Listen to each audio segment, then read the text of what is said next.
a great day to be alive, you know.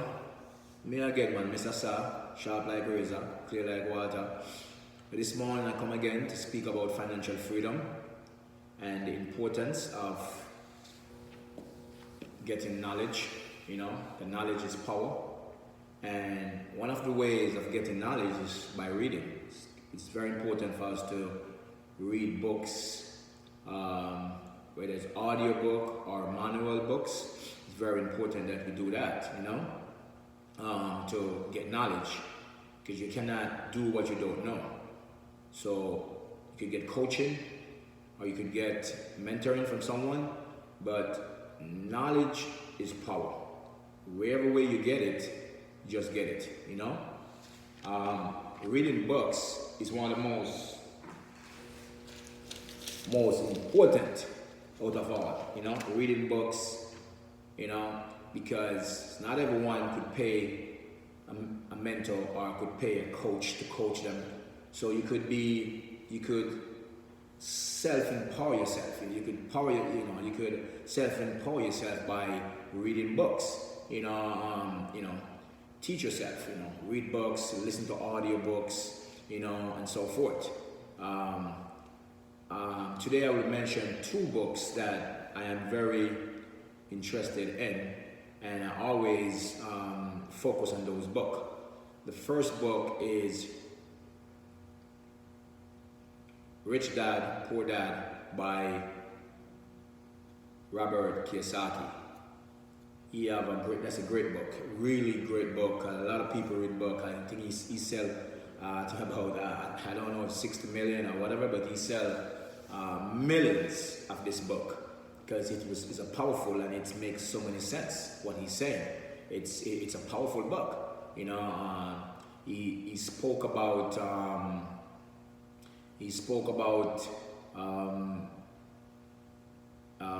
four different categories of income earning. He spoke of the E, the S, the I, and the B. The E stand for employee, which means you're working for somebody, and so forth. And the S stand for self-employer, which means you work for yourself. But the problem with the E, you're working a job for 30, 40 years. By the time you retire, you'll probably be 65 years old, and all your life you've been working. Say you start work at 18 all the way up to 65. You barely enjoy anything in life because you're living off of credit or paycheck to paycheck. You're struggling, to take care of your family if you have a family, or if you have children, you're struggling to take care of your children. So it's definitely a rough way of earning and living life in certain, where you're really enjoying life, making money and taking care of your family the way you should without a lot of problem, You find out self-employer is also a close relative of employee, because as a self-employer, you're doing all the work for yourself. You're working for yourself. You the employee for you, and you're working for yourself. So if you're sick, the money stop. And same goes if you can't go to work. If you take sick and can't go to work, the money stop. So therefore, the self-employee and the employee is also the same thing. So basically, you just you're just a self-employer. You're not really making any money, because without you, the buck stop. It stopped right there. If you're not going to work, there's no money. And if you're not physically well to do the work, that's it. If you have a contract, you're gonna lose the contract because you're the one doing it. Now, I am more interested into the I and the B, because the I is money working for you. Your money is working for you. Because the I stands for investment. So you're investing in different things, and that investment is working money. So your money that you put into the investment is working money for you. So you're not working for the money. The money is working for you, which is important. And you call that a cash flow that's coming in to you. Then you got the big business, which is a never cash cow who's bringing in more money. Whether you're a part owner of a big company, oil company, or you're an owner of your own company, is bringing in money monthly, weekly, or daily, or whatever.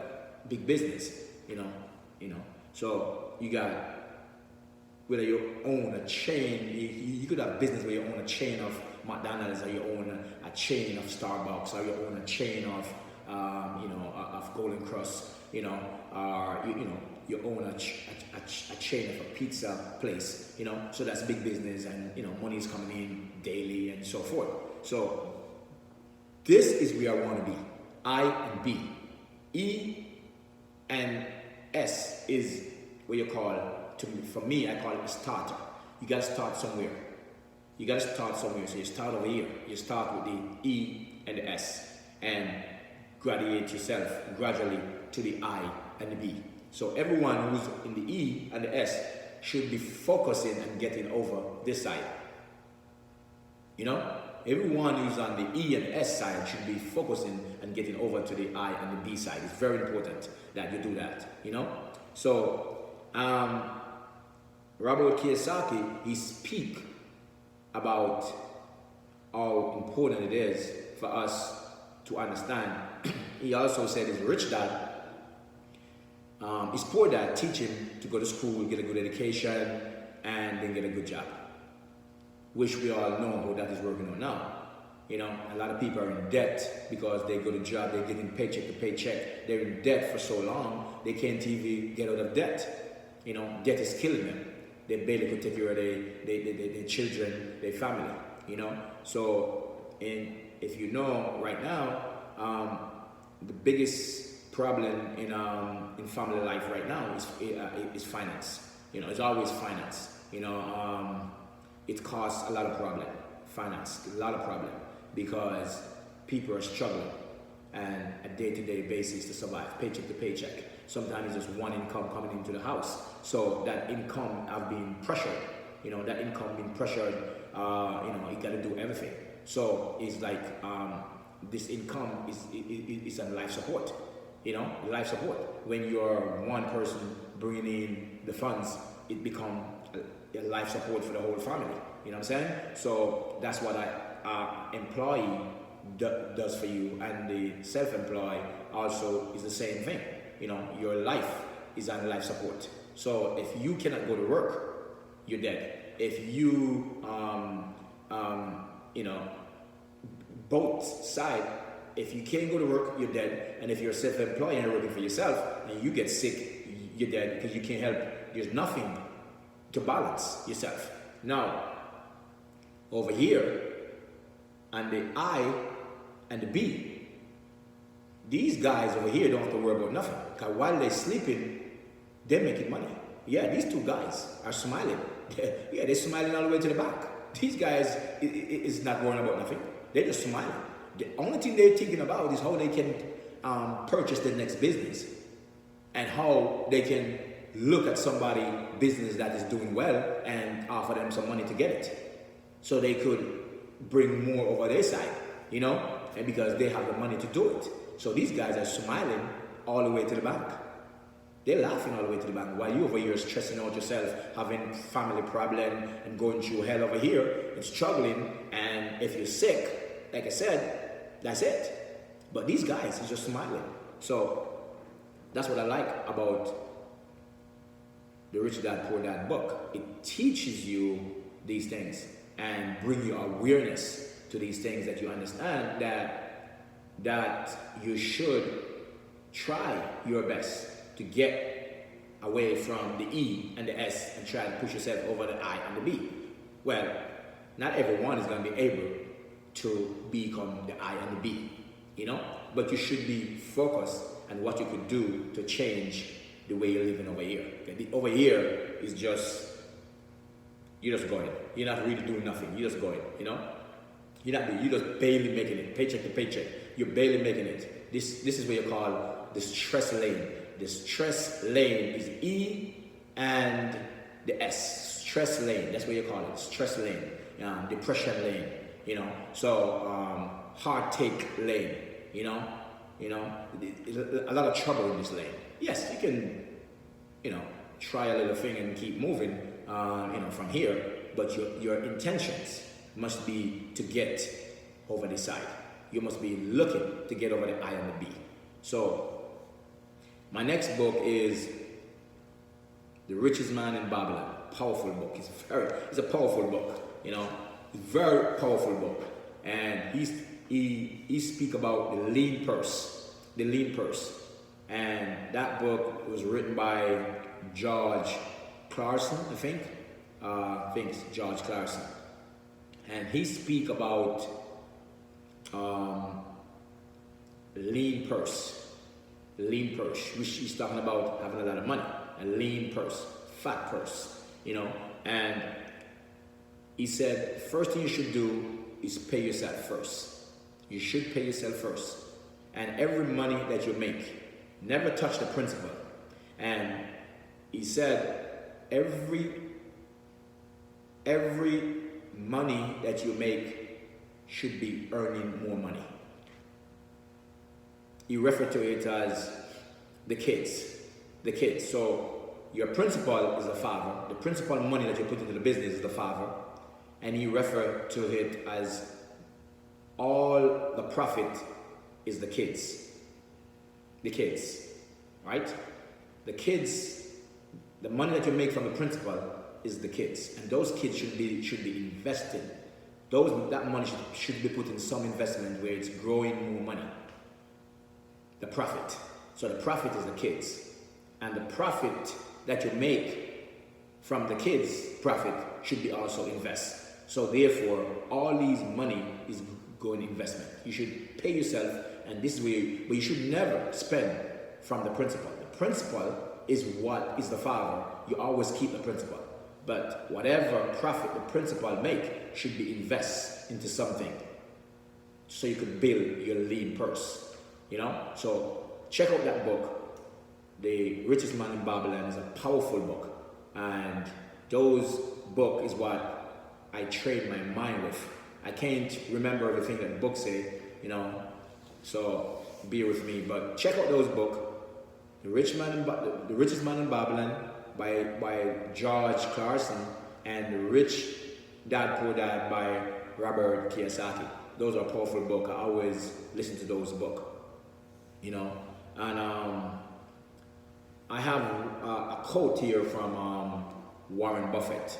Warren Buffett is one of my mentors. When I say mentor, I don't know him in person, but I follow him. I listen to how he's one of the, by the way, he's one of the greatest investors in the whole world. You know, he bought his first stock when he was 11 years old, and we know that Warren Buffett worth about 80 billion. He's one of the richest men in the whole world. But he's one of my mentors, one of the guys that I really look up to. You know, definitely is a powerful dude.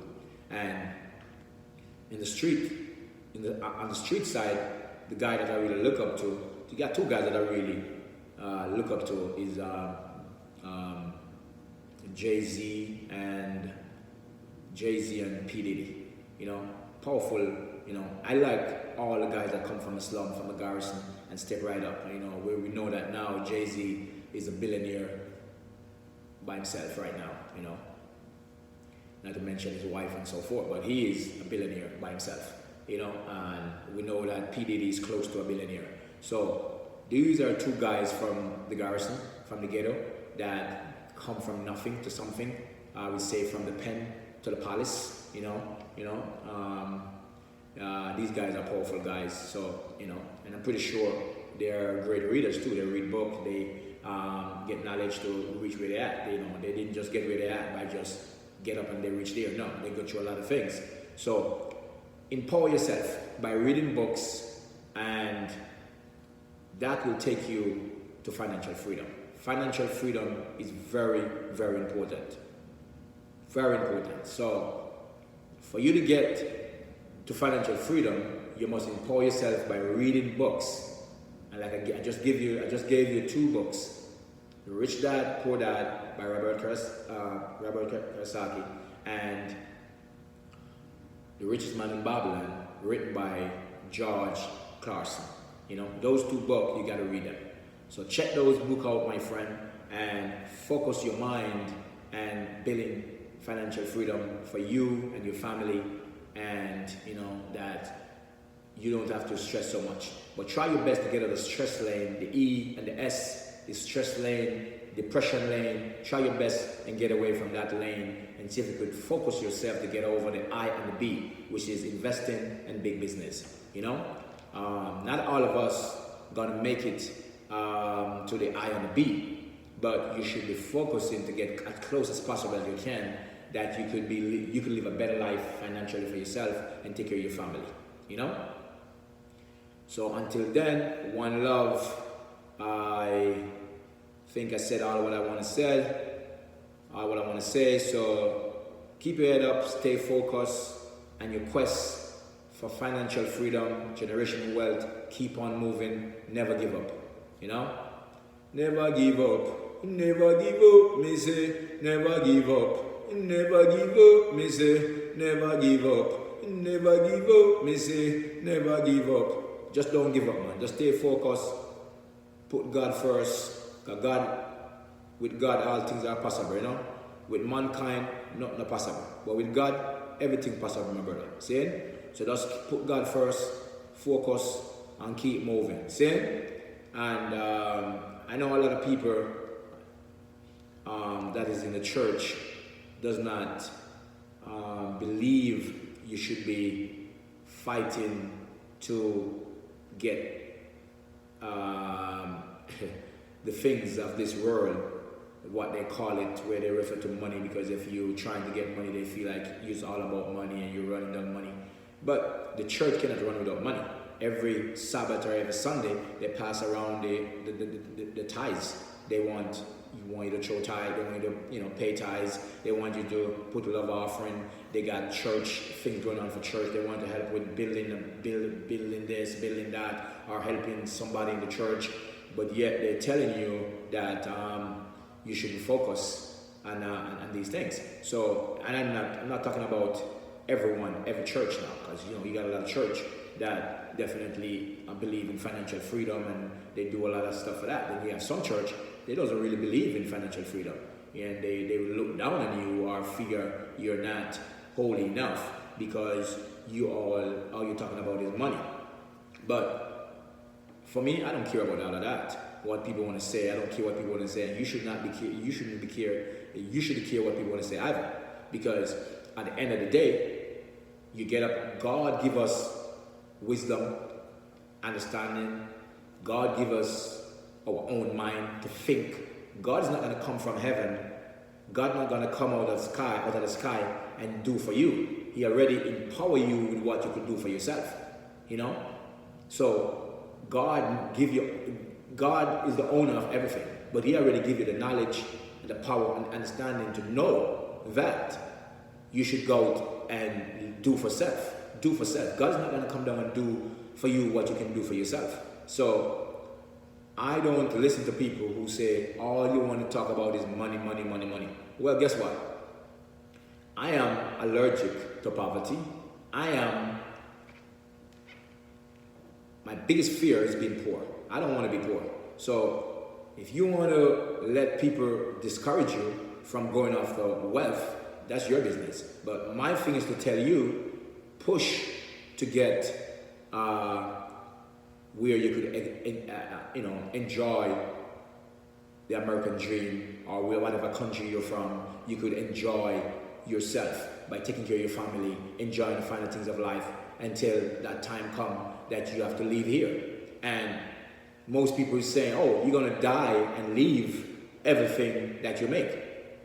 Well, that's why when you're talking about financial wealth, you're not talking about being selfish now. You're talking about your grandkids, your kids, generational wealth. You're trying to make sure that when you're dead and gone, your kids and your kids' kids, your grandkids, great-grandkids are still living off of what you created.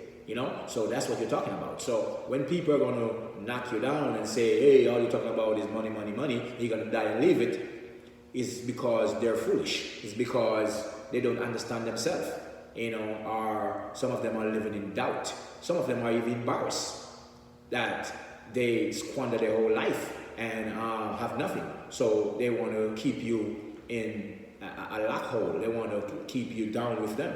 You know, if you notice when you're in the corner with your with your brethren, and everything is good. Once you broke and they broke, you broke, they broke. You don't have a nickel to rub on another nickel. He doesn't have a nickel to rub on another nickel, and he's happy. But as soon as you start to elevate yourself and start to get to a certain level, you start to think out of the box and say, you know what? I don't want to sit in this place all my life. You want to do something to help yourself. Then you find the haters start to rise up against you. You find your closest friend start to show you bad face, start to get in bad mind and start to envy you, and sometimes they even try to kill you. So you know, it's a wild world, man. It's so, but you got to be focused. And then when you gather financial wealth, you're not switching. I'm not telling you to switch, but you got to be aware of your surrounding now. You got to protect yourself. You can't trust everybody now like you used to, because if you build yourself up and now you have $10-20 million, and the guy that you used to sit at the road at the street corner with, he have no money because he didn't believe in what you was believing. He didn't see eye to eye with what you was talking about. And when you decided to make up the transition to get over to the I and the B, he's still sitting over here in the E and the S position, not trying to do nothing. He's waiting to be 65 years old or 75 to collect Social Security and to just get a pension. So now we see you make the transition to the I and the B. Now you're living in a different way. Now your friends are millionaires and billionaires, and he's still down here because he didn't want to hear about what you're talking about to get over here. And now he might get envy and jealous, but you still could reach back. You could reach back and do something for your homies, but I don't believe in what people do when they said, I'm keeping it real. I was born in the ghetto. I'm going to build my house in the ghetto. I'm going to stay. No. I'm not staying in the ghetto. I'm not staying in there. No. I don't want to have nothing to do with, the only thing I want to do with the ghetto is to reach back and help who I can help. That's what I want to do. Reach back to help who I can help. Because some people, it's not helpable. Some people you cannot help them. There's nothing you can do to help them. You got to stay from a distance and give them something if you have to, because they will kill you. Yeah, they will. So you got to put yourself in a position when you're coming from the garrison. I'm talking now when you're coming out of a garrison. You got to protect yourself, because not everybody mean you good when you leave in the garrison. It's not everybody mean you good when you leave in the ghetto. Some people want to keep you in the ghetto with them, and some of them would even try to take your life. So this is real. This is not a joke. And a lot of people, keeping it real. Keeping it real. My only keeping it real, I'm going to keep it real, is to try to teach you how to get out of the ghetto. If I can. Because some people, it's not teachable. It's not helpable. So you got to leave them alone. Because by trying to, it's like, if I can't swim and you can't swim and you're drowning and you fall into the water, I can't help you. Because if I try to help you, I can't swim. You're going to pull me down in the water and I can't swim. So I'm going to drown with you. So you got some people, you can't help them. I don't matter how you try, you can't help them. My friend, financial freedom for me is real. I live it, I walk it, I talk it. I know sometimes people get frustrated. People get so annoyed of me talking about financial freedom. But they don't understand. When you come from a poor background, when you struggle, when you go through everything in life that is bad, and you understand what it means to be poor, you taste it, you live in it for years, you watch your family. My brother is dead and gone, and all his life he worked too. Working until 48 years old, he was dead. Working all his life, Yes, he lived in a little nice place there and so forth. But he never really enjoyed the finer things of life. And he died at 48, working. I'm afraid of dying poor. Yes, I'm I'm definitely afraid of dying poor. I don't want to die poor. I want to be in a position, man, where I could leave generational wealth for my children, grandchildren, and great-great-grand. I want to stretch it out. So, my friend, when you hear him talking about financial freedom, it's real for me. It's my life. I live it. This is not no joke. I get up in the morning, 2, 3 o'clock in the morning, coming up thinking of new ideas, what I got to do so I could be even $1 richer than yesterday. Even $1 richer. You know, my friend, this is the bonus. I do not pass any penny on the street. If I pass a penny, my head hurts. I pick up every penny I see on the street. If I see a penny, I pick it up, put it in my saving plan. I am afraid of being poor. I'm afraid of living in poverty. That's my greatest fear. You know? One love until next time. This is Mr. Saw again, you know? Trying to survive.